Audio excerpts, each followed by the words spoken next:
You ever notice how people love to brag about the things they own? My house, my car, my phone, my property. No, you don't own that stuff. That stuff owns you. You think you're the master of your house? Ha! That house has you by the mortgage. You're not living in a home. You're working for it. You're basically renting your own life from the bank. And every month you send a thank you letter called a payment. And the more stuff you buy, the more you got to protect it.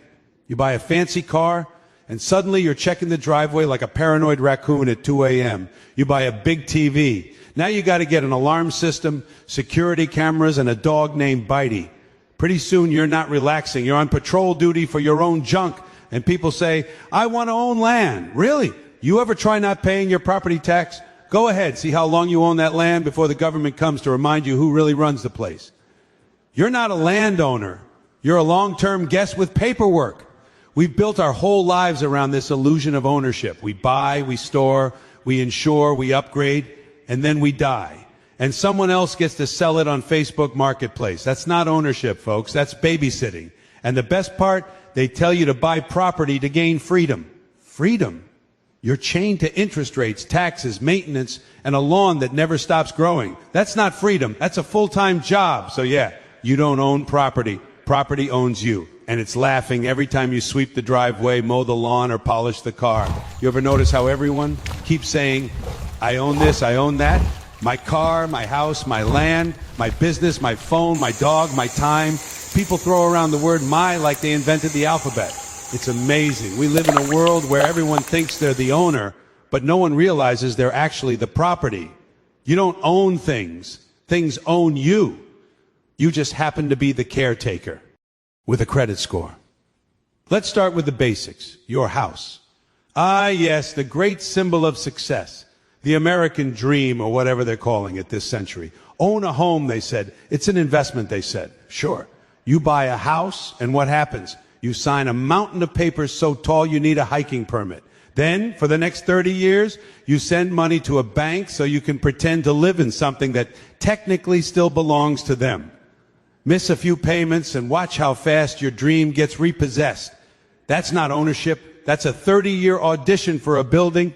And don't forget property taxes. You could pay off your mortgage completely, burn the deed, and shout, I own this land. But skip your taxes and the government will show up to remind you who really owns it. You're not a homeowner. You're a long-term tenant with delusions of grandeur. They let you keep your keys as long as you pay rent to the crown.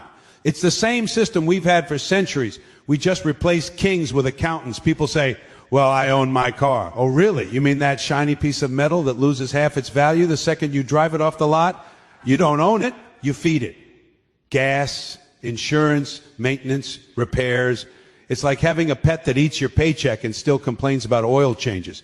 And when it finally dies, you have to pay them to take it away. If that's ownership, I'd hate to see what renting looks like. You know who owns your car? The state. Try not renewing your registration. Suddenly your beautiful automobile becomes an expensive lawn ornament.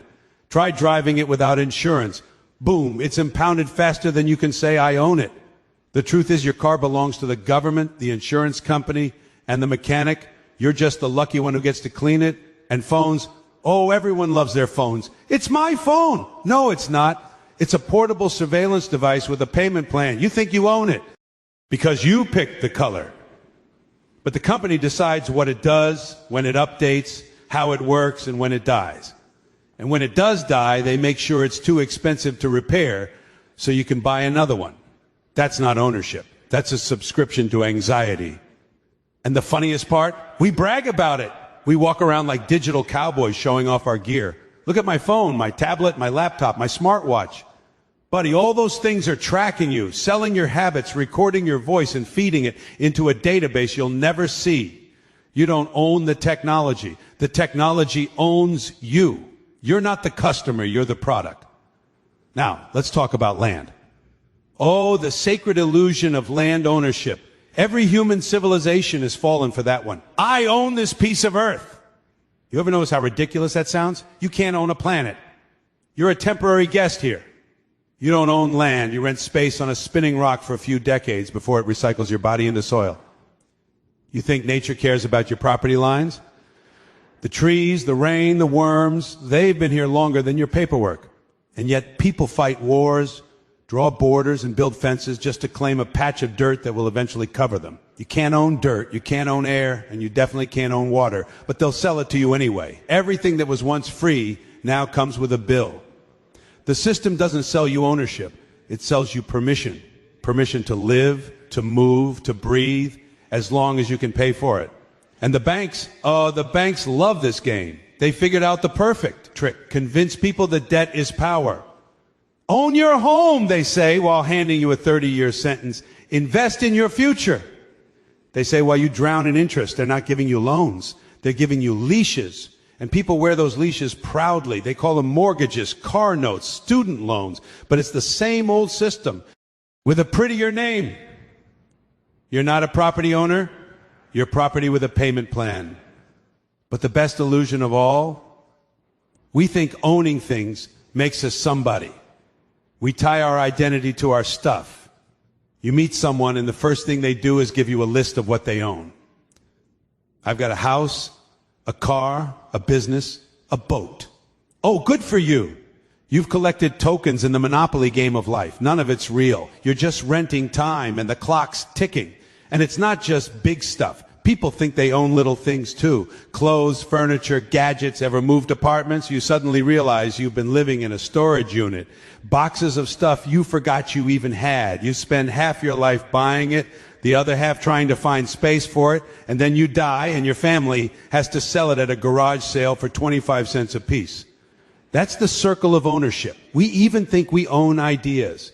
People file patents, trademarks, copyrights, as if thoughts belong to anyone. Every idea you've ever had came from something before you. You didn't invent it, you rearranged it. But we've built a system that claims ownership over imagination itself. You can't hum a tune on YouTube without triggering a copyright bot. The corporations don't just own the land and money, they own creativity. You're not allowed to even think freely without a license.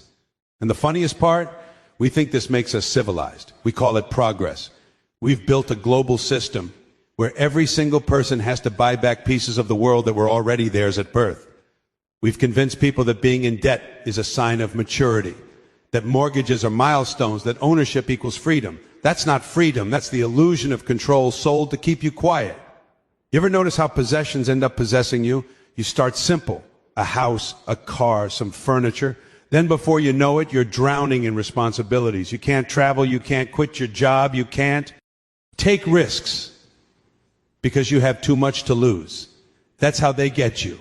The system doesn't need to chain you physically. They just make you care about stuff. Once you care, they own you.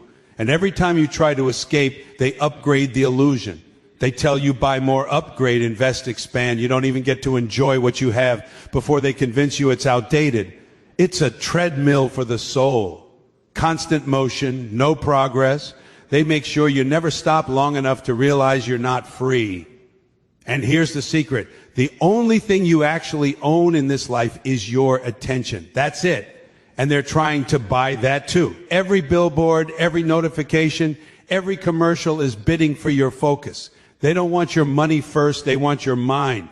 Because if they control what you look at, what you think about, what you desire, they already own everything else. It's a perfect trap. They sell you dreams, they sell you security, they sell you status, all while making sure the real owners stay invisible. The banks own the land, the corporations own the resources, the government owns the laws, and you own a bunch of receipts. You spend your whole life collecting receipts and calling it success. That's the big joke. The illusion of ownership isn't just about stuff, it's about control.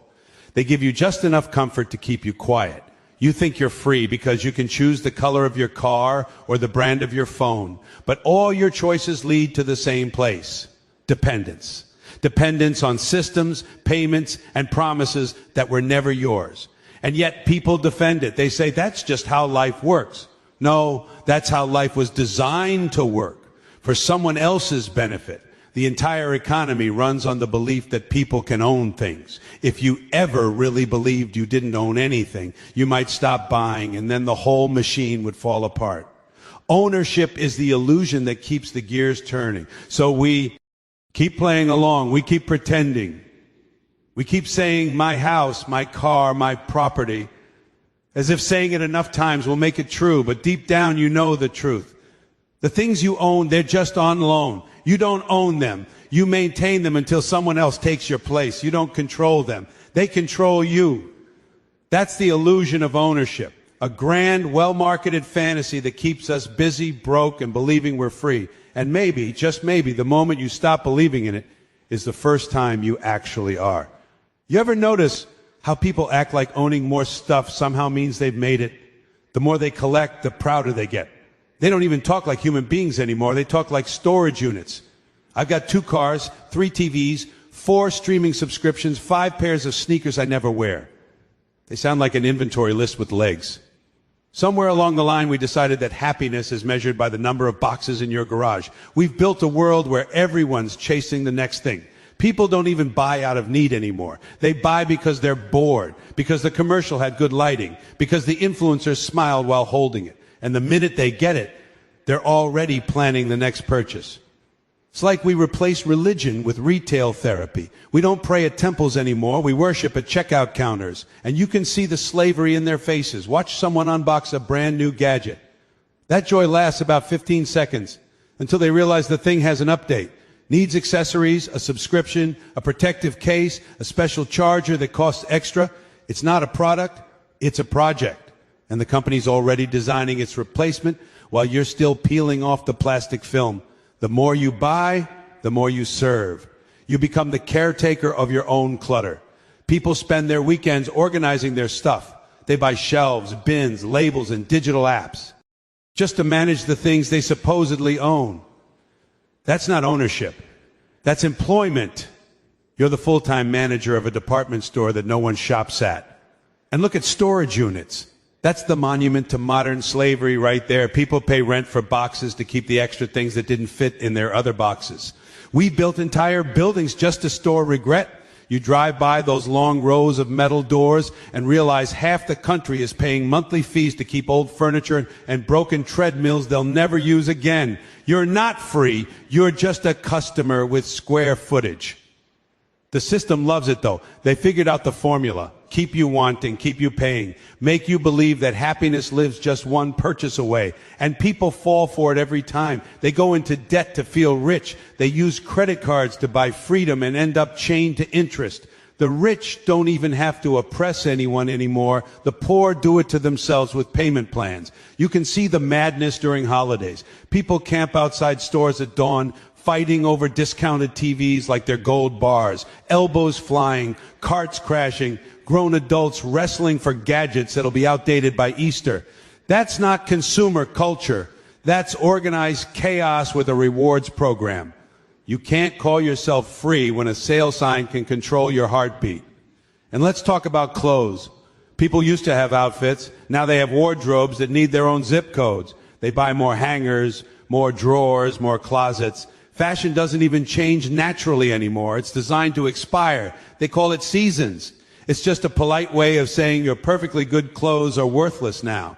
You're not choosing style, you're leasing identity. Even food isn't safe from the madness. We've turned eating into shopping. Fancy packaging, exclusive flavors, limited edition snacks.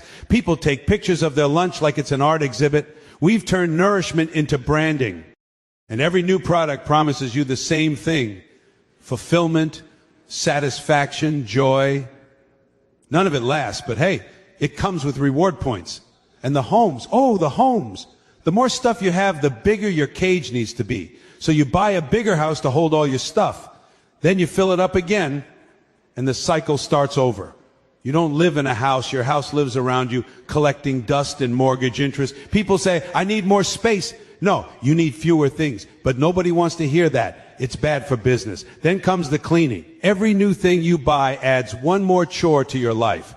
The car has to be washed, the yard trimmed, the phone updated, the shoes polished. You spend half your life maintaining the symbols of success. You think you're successful, but you're really on maintenance duty for your possessions. And heaven forbid one of them breaks. Suddenly your mood collapses with it. If your happiness depends on objects, you're not happy. You're held hostage. And what's the payoff? Anxiety. People worry about their stuff all the time. What if someone steals it? What if it breaks? What if a new model comes out? You can't even relax. You're afraid to leave the house because your stuff is at risk, and when you're home, you're afraid it's not enough. We've confused ownership with identity. Lose your phone, and you don't just lose a gadget. You lose half your personality. And let's not forget the insurance industry. They've built an empire on your fear of losing things. You insure your car, your house, your phone, your dog, your vacation, your own life. You're paying premiums to protect things you don't even control. That's not safety. That's tribute to the gods of property. They've turned insecurity into a subscription service. You'd think at some point people would see through it. But no, we celebrate it. We hold unboxing videos like rituals. We watch people open boxes online and call it entertainment. That's how deep the slavery goes. We don't just buy things. We worship the act of buying. It's spiritual consumerism, the belief that salvation comes with express shipping. And then there's the advertising, the puppet master behind the curtain. They know exactly which strings to pull.